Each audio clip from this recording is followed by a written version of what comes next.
ನಮಸ್ಕಾರ ವಿದ್ಯಾರ್ಥಿಗಳೇ. ಪ್ರಥಮ PUCಯ ಎರಡನೆಯ ಒಂದು ಪದ್ಯ ವಚನಗಳು ಅನ್ನುವಂಥದ್ದು. ಈ ವಚನಗಳಿಗೆ ಸಂಬಂಧಿಸಿದಂತಹ ಇಂದಿನ ವಿಡಿಯೋದಲ್ಲಿ ನಿಮಗೆ ಅಲ್ಲಮಪ್ರಭುವಿನ ವಚನಗಳಿಗೆ ಸಂಬಂಧಿಸಿದಂತಹ ಸಾರಾಂಶವನ್ನು ಕೊಟ್ಟಿದ್ದೇನೆ. ಈ ಒಂದು ವಿಡಿಯೋದಲ್ಲಿ ನಿಮಗೆ ಪದ್ಯ ಈ ಒಂದು ಅಲ್ಲಮಪ್ರಭುವಿನ ವಚನಗಳಿಗೆ ಸಂಬಂಧಿಸಿದಂತೆ ಸಂಪೂರ್ಣವಾದ ಪ್ರಶ್ನೋತ್ತರಗಳನ್ನು ಈ ಒಂದು ವಿಡಿಯೋದಲ್ಲಿ ನಾವು ನೋಡ್ತಾ ಹೋಗೋಣ. ಮೊದಲನೆಯದಾಗಿ ನಿಮಗೆ ಇರುವಂತಹದ್ದು ಸಂದರ್ಭವನ್ನು ಸೂಚಿಸಿ ಸ್ವಾರಸ್ಯವನ್ನು ವಿವರಿಸಿ ಅನ್ನುವಂತಹದ್ದು. ನೋಡಿ, ಮೊದಲಿಗೆ ಇರುವಂಥದ್ದು ಬಂಡೆಯ ಹೊಡೆವರ ಇವರು ಮಾನಿಸರು ಅನ್ನುವಂಥದ್ದು. ಈ ಒಂದು ವಾಕ್ಯದ ಆಯ್ಕೆಯನ್ನು ನೋಡೋದಾದರೆ ಅಲ್ಲಮನ ಪ್ರಭುವಿನ ವಚನಗಳಿಂದ ಆರಿಸಲಾಗಿದೆ. ಸಂದರ್ಭ ವಚನಕಾರ ಪಂಚೇಂದ್ರಿಯಗಳ ಕುರಿತಾಗಿ ವಿವರಿಸುವಂತಹ ಸಂದರ್ಭ ಇದಾಗಿದೆ. ಇನ್ನು ವಿವರಣೆಯನ್ನು ನೋಡೋದಾದರೆ ಅಲ್ಲಮನು ಪಂಚೇಂದ್ರಿಯಗಳನ್ನೇ ದೇಹವೆಂಬ ಬಂಡಿಯ ಚಾಲಕರು ಅಂತ ಹೇಳ್ಬಿಟ್ಟು ಕರೆದಿದ್ದಾರೆ. ಪಂಚೇಂದ್ರಿಯಗಳು ತಮ್ಮ ಕಾರ್ಯಗಳಿಗೆ ಅನುಸಾರವಾಗಿ ನಮ್ಮನ್ನು ಸೆಳೀತವೆ. ಅವುಗಳನ್ನು ಹಿಡಿತದಲ್ಲಿಟ್ಟು ಮನಸ್ಸನ್ನು ಶಿವನಲ್ಲಿ ಕೇಂದ್ರೀಕರಿಸದೇ ಇದ್ದರೆ ಈ ದೇಹವೆಂಬುದು ಅಚ್ಚು ಮುರಿದ ಬಂಡಿಯಂತೆ ಆಗಿಬಿಡುತ್ತೆ ಅಂತ ಹೇಳುವಂಥದ್ದು ಈ ಮೇಲಿನಂತೆ ಇರುವಂತಹ ವಾಕ್ಯದ ಒಂದು ಸ್ವಾರಸ್ಯವಾಗಿರುವಂಥದ್ದನ್ನು ನೋಡ್ಬೋದು. ಇನ್ನು ಮೆಳೆ ಭಕ್ತನೇ ಇಟ್ಟಾತ ಗುರುವೆ ಅನ್ನುವಂಥದ್ದು. ಮೆಳೆ ಅಂದರೆ ನಿಮಗೆ ಗೊತ್ತಿದೆ, ಪೊದೆ ಅಂತ ಹೇಳ್ಬಿಟ್ಟು ಆ ಪೊದೆ ಭಕ್ತನಾಗಲಿಕ್ಕೆ ಸಾಧ್ಯ, ಹಾಗೆ ಇಟ್ಟಾತ ಆ ಒಂದು ಕಲ್ಲನ್ನು ಇಟ್ಟಾತ ಗುರುವಾಗಲಿಕ್ಕೆ ಸಾಧ್ಯನೇ ಅನ್ನುವಂತಹದ್ದು. ಈ ಒಂದು ವಾಕ್ಯವನ್ನು ಅಲ್ಲಮಪ್ರಭುವಿನ ವಚನಗಳಿಂದ ಆರಿಸಲಾಗಿದೆ. ಇನ್ನು ಸಂದರ್ಭವನ್ನು ನೋಡೋದಾದರೆ ಭಕ್ತಿ ಮುಖ್ಯವೇ ಹೊರತು ಆಚರಣೆಯಲ್ಲ ಅಂತ ವಿವರಿಸುವಂತಹ ಸಂದರ್ಭದಲ್ಲಿ ಈ ಒಂದು ವಾಕ್ಯವನ್ನು ಅಲ್ಲಮಪ್ರಭುಗಳು ಹೇಳಿರುವಂತಹದ್ದನ್ನು ನೋಡ್ಬೋದು. ಇನ್ನು ವಿವರಣೆಯನ್ನು ನೋಡಿದಾಗ ಹಸಿವಾದಾಗ ಅನ್ನ ತಿನ್ನಬೇಕೇ ಹೊರತು ಅನ್ನದ ಗಂಟನ್ನು ಹೊಟ್ಟೆ ಮೇಲೆ ಕಟ್ಟಿದರೆ ಹಸಿವು ಇಂಗಲಿಕ್ಕೆ ಅಥವಾ ಹಸಿವು ನೀಗಲಿಸಲಿಕ್ಕೆ ಸಾಧ್ಯ ಇಲ್ಲ. ಹಾಗೆಯೇ ಶಿವಭಕ್ತಿಯಲ್ಲಿ ತನ್ನನ್ನು ತಾನು ಮರಿಬೇಕೇ ಹೊರತು ಲಿಂಗವನ್ನು ಕಟ್ಕೊಂಡು ಮೆರೆಯುವುದಲ್ಲ ಅಂತ ಹೇಳ್ತಾರೆ.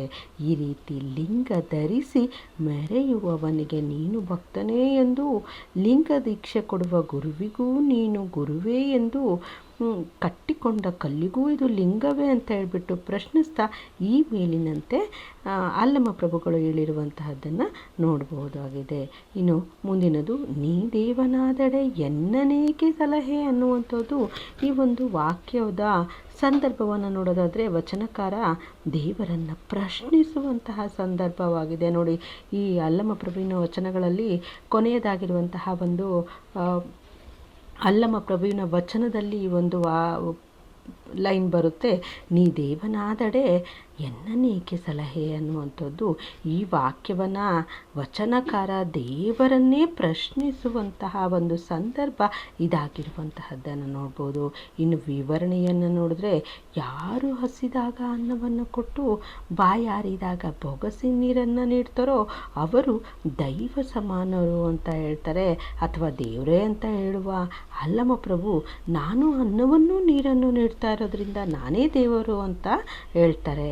ನೀನು ದೇವನಾಗಿದ್ದರೆ ಎನ್ನನ್ನು ಏಕೆ ಸಲ್ಲುತ್ತಾ ಇಲ್ಲ ಅಂತ ಹೇಳ್ಬಿಟ್ಟು ದೇವರನ್ನೇ ಪ್ರಶ್ನಿಸುವಂತಹ ವಾಕ್ಯ ಇಲ್ಲಿ ವಿಶೇಷವಾಗಿರುವಂತಹದ್ದನ್ನು ನೋಡಬಹುದಾಗಿದೆ. ಇನ್ನು ಮುಂದಿನದು ಒಂದು ವಾಕ್ಯದಲ್ಲಿ ಉತ್ತರಿಸಿ ಅನ್ನುವಂತಹದಕ್ಕೆ ಅಲ್ಲಮಪ್ರಭುವಿನ ಅಂಕಿತ ಯಾವುದು ಅಂತ ಇದೆ. ಗುಹೇಶ್ವರ ಎನ್ನುವಂಥದ್ದು ಅಲ್ಲಮಪ್ರಭುವಿನ ಒಂದು ಅಂಕಿತವಾಗಿದೆ. ಇನ್ನು ಕಾಲುಗಳನ್ನು ಯಾವುದಕ್ಕೆ ಹೋಲಿಸಲಾಗಿದೆ ಅಂದರೆ ಕಾಲುಗಳನ್ನು ಗಾಲಿಗೆ ಹೋಲಿಸಲಾಗಿದೆ. ದೇಹವೆಂಬುದು ಏನು ಅಂದರೆ ದೇಹ ಎನ್ನುವಂಥದ್ದು ಒಂದು ತುಂಬಿದ ಬಂಡಿ ಅಂತ ಹೇಳ್ಬಿಟ್ಟು ಅಲ್ಲಮಪ್ರಭು ಅವರು ಕರೆದಿದ್ದಾರೆ. ಇನ್ನು ಕಟ್ಟೋಗರದ ಮೊಟ್ಟೆಯನ್ನು ಎಲ್ಲಿ ಕಟ್ಟಲಾಗಿದೆ ಅಂದರೆ ಕಟ್ಟೋಗರದ ಮೊಟ್ಟೆಯನ್ನು ಹೊಟ್ಟೆಯ ಮೇಲೆ ಕಟ್ಟಲಾಗಿದೆ. ಕಟ್ಟೋಗರ ಅಂದರೆ ಅನ್ನದ ಗಂಟು ಅಂತ ಹೇಳ್ಬಿಟ್ಟು ಪೆಟ್ಟಿಗೆ ಅಂತಲೂ ಕೂಡ ಹೇಳಲಾಗುತ್ತೆ. ಇನ್ನು ಇಟ್ಟ ಕಲ್ಲು ಎಲ್ಲಿ ಸಿಕ್ಕರೆ ಲಿಂಗವೆಂದು ಹೇಳ್ತಾರೆ ಅಂದರೆ ಇಟ್ಟ ಕಲ್ಲು ಪೊದೆಯ ಮೇಲೆ ಸಿಕ್ಕರೆ ಲಿಂಗವೇ ಅಂತ ಹೇಳ್ಬಿಟ್ಟು ಪ್ರಶ್ನಿಸುವಂತಹದ್ದು. ಇನ್ನು ಹಸಿದಾಗ ಏನನ್ನು ನೀಡಬೇಕು ಅಂತ ಅಲ್ಲಮ್ಮ ಹೇಳ್ತಾರೆ ಅಂದರೆ ಹಸಿದಾಗ ಒಂದು ತುತ್ತು ಅನ್ನವನ್ನು ನೀಡಬೇಕು ಅಂತ ಹೇಳ್ಬಿಟ್ಟು ಅಲ್ಲಮ್ಮ ಅವರು ಹೇಳ್ತಾರೆ. ಇನ್ನು 2-3 ವಾಕ್ಯದಲ್ಲಿ ಉತ್ತರಿಸಿ ಅನ್ನುವಂಥದ್ದು. ಕಾಲು ಮತ್ತು ದೇಹವನ್ನು ಯಾವುದಕ್ಕೆ ಹೋಲಿಸಲಾಗಿದೆ ಅಂದರೆ ಕಾಲುಗಳನ್ನು ಗಾಲಿಗೂ ದೇಹವನ್ನು ತುಂಬಿದ ಬಂಡಿಗೂ ಹೋಲಿಸಲಾಗಿದೆ. ಈ ಬಂಡಿಯನ್ನು ನಡೆಸುವವರು 5 ಜನ. ಇಲ್ಲಿ ದೇಹದ ಪಂಚೇಂದ್ರಿಯಗಳೇ ಚಾಲಕರಾಗಿದ್ದಾರೆ. ಅವರ ಇಚ್ಛೆಯನ್ನು ಅರಿತ ಮುನ್ನಡೆದರೆ ಬಂಡಿಯ ಅಚ್ಚು ಮುರಿಯುತ್ತದೆ ಅಂತ ಹೇಳ್ಬಿಟ್ಟು ಹೇಳಲಾಗುತ್ತೆ. ಇನ್ನು ಯಾರನ್ನು ಕಂಡರೆ ಅಲ್ಲಮ್ಮ ನಾಚುವೆನೆಂದು ಹೇಳ್ತಾರೆ ಅಂದರೆ, ಶಿವನ ಪ್ರತೀಕವಾದ ಲಿಂಗವನ್ನು ಧರಿಸಿ ದೃಢಭಕ್ತಿ ಇಲ್ಲದೆ ಆಡಂಬರದ ಭಕ್ತಿಯನ್ನು ತೋರಿಸುವ ಭಕ್ತನನ್ನು ಮತ್ತು ಅಲ್ಪ ಜ್ಞಾನದ ಗುರುವನ್ನು ಕಂಡರೆ ನಾಚುವೆ ಅಂತ ಹೇಳ್ಬಿಟ್ಟು ಅಲ್ಲಮ್ಮ ಅವರು ಹೇಳ್ತಾರೆ. ಇನ್ನು ಅಲ್ಲಮ್ಮ ಏನನ್ನು ನೀಡುವುದರಿಂದ ನಾದೇವ ಅಂತ ಹೇಳ್ತಾನೆ ಅಂದರೆ, ಹಸಿದಾಗ ಅನ್ನವನ್ನು ನೀಡುವ, ಬಾಯಾರಿದಾಗ ನೀರನ್ನು ಕೊಡುವ ನಾನೇ ದೇವನು. ನೀನು ದೇವನೇ ಆಗಿದ್ದರೆ ನನ್ನನ್ನು ಏತಕ್ಕೆ ಸಲಹುತ್ತಿಲ್ಲ ಅಂತ ಹೇಳ್ಬಿಟ್ಟು ಅಲ್ಲಮ್ಮ ಪ್ರಭು ದೇವರನ್ನೇ ಪ್ರಶ್ನಿಸುವ ಧೈರ್ಯ ತೋರಿರುವಂತಹದ್ದನ್ನು ನೋಡಬಹುದು. ಇನ್ನು 5-6 ವಾಕ್ಯಗಳಲ್ಲಿ ಉತ್ತರಿಸುವಂತಹದ್ದು ದೇಹವೆಂಬ ಬಂಡಿಯನ್ನು ಹೇಗೆ ನಡೆಸಬೇಕು ಅಂತ ತಿಳಿಸಲಾಗಿದೆ ಅಂದರೆ, ಅಲ್ಲಮ್ಮ ದೇಹವನ್ನು ಬಂಡಿಗೆ ಹೋಲಿಸಿ ಅದರ ಚಾಲಕರು 5 ಜನ ಅಂತ ಹೇಳ್ತಾರೆ. ಈ 5 ಜನ ಯಾರೆಂದರೆ, ನಾವು ಹೊಂದಿರುವ ಪಂಚೇಂದ್ರಿಯಗಳು, ಅವುಗಳಲ್ಲಿ ಕಣ್ಣು ಕಾಣುವ ಕಾಯಕವನ್ನು, ಕಿವಿ ಕೇಳುವ ಗುಣವನ್ನು, ಮೂಗು ಸುಗಂಧವನ್ನು ಆಘ್ರಾಣಿಸುವ, ಹಾಗೆ ನಾಲಿಗೆ ಸವಿ ನೋಡುವ ಮತ್ತು ಚರ್ಮ ಹಿತವಾದದನ್ನು ಸ್ಪರ್ಶಿಸುವ ಕಾರ್ಯ ಮಾಡ್ತವೆ. ಆದರೆ ಇವುಗಳನ್ನು ಅಷ್ಟಕ್ಕೆ ಬಿಟ್ಟರೆ ನಮ್ಮ ದೇಹವೆಂಬ ಬಂಡಿಯ ಅಚ್ಚು ಮುರಿದು ಹೋಗ್ತದೆ.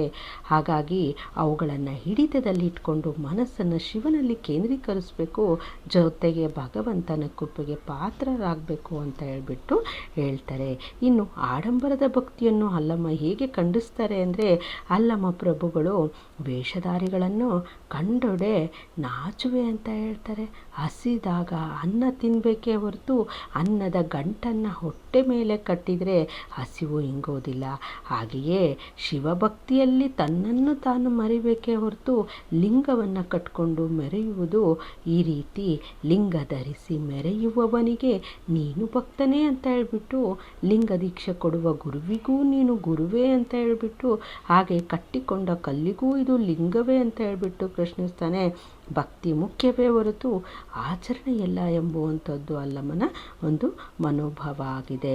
ಇನ್ನು ಅಲ್ಲಮ್ಮ ಪ್ರಭುವಿನ ವಚನಗಳ ಆಶಯಗಳೇನು ಅಂದರೆ, ಅಲ್ಲಮ್ಮ ದೇಹವನ್ನು ಬಂಡಿಗೆ ಹೋಲಿಸಿ ಅದರ ಚಾಲಕರು 5 ಜನ ಅಂತ ಹೇಳ್ತಾರೆ.